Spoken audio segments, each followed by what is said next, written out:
در صف رهبریتان تفرقه نیست، تقسیم نیست، یک جهت واضح است و یک تعهد واضح است. از او جهت در صلح آوازتان بلند می باشه، در تمام مذاکرات، در بعض چیزا حوصله کار است که از یک مرحله دشوار بگذرین تا بتانین. ثابت قدمی به کار است. قسمت دوم نقاط دیگه تان است. اول امید است دیده باشین که اولین کار کردیم امروز صبح در قول اردو بود. برای امنیت هرات و امنیت باقی افغانستان توجه اساسی ما معطوف است. جلسات ششوریم صبح معاون صاحب اول میبینیم. معاون صاحب اول از ما چی امکانات نو خواست؟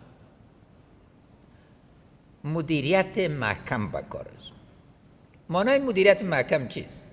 از یک طرف باید دوربین داشته باشین که کجا میرین.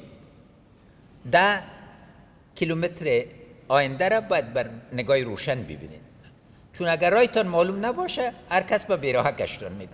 از طرف دیگه باید ضربین داشته باشین که موضوعات را کوچک جلوه میکنه جدی بگیرید. اما ثبات ما به اجماع ما تعلق داره. اجماعی کی؟ اجماع اکثریت مردم افغانستان. اجماع سرتاسری 100% در هیچ کشور ممکن نیست.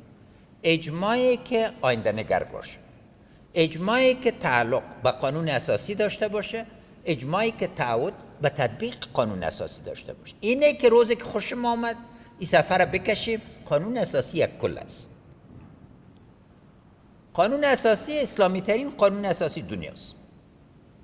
قانون اساسی زن محور است، شهروند محور است، جوان محور است. طالب یک عدد بسیار ساده را بگویم. 70.60% مردم افغانستان عمرش زیر سن 30 است. معنیش چیست؟ اکثریت مطلق مردم افغانستان هیچ نوع خاطری از طالب ندارد غیر از خشونتی که امروز تجربه کردن. و شما فکر میکنید که با ذهنیتی که اینا میخواین تهدید کنن و ترور کنن این 70.6% مردم افغانستان بر از اینا تسلیم میشه؟ آغوش جمهوریت بسیار کلان است. ما راه حل سیاسی را از خاطر شما میخوایم، از خاطر عادت که بتونیم اینا در پیکر سیاسی افغانستان جای شوند. اینا را باید شما همراهشان یک بحث کنید، مجبور کنین اینا را که همراهتان بحث کنید. یک طرف خود نگذارید. اگر اونا سوالایتان پاسخ ندن خب اونا مجبور هستن فکر دوباره کنن. میگفتن 100 سال همراه زن افغان نمیشینیم، مجبورشان نکردیم. امروز اگر 4 تا هستین دوجه اهمیتتان 400 تن است. چرا؟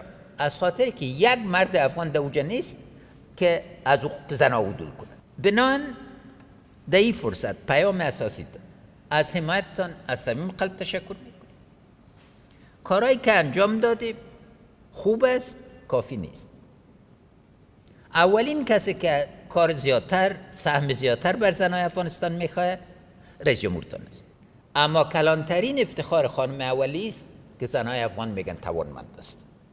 زنای افغان به نمایندگی ضرورت ندارن، خود انسجام بتین، انشالله تعالی خواسته ها همه عملی شده میتونه. فضای ترس ما شما دور کرده میتونیم.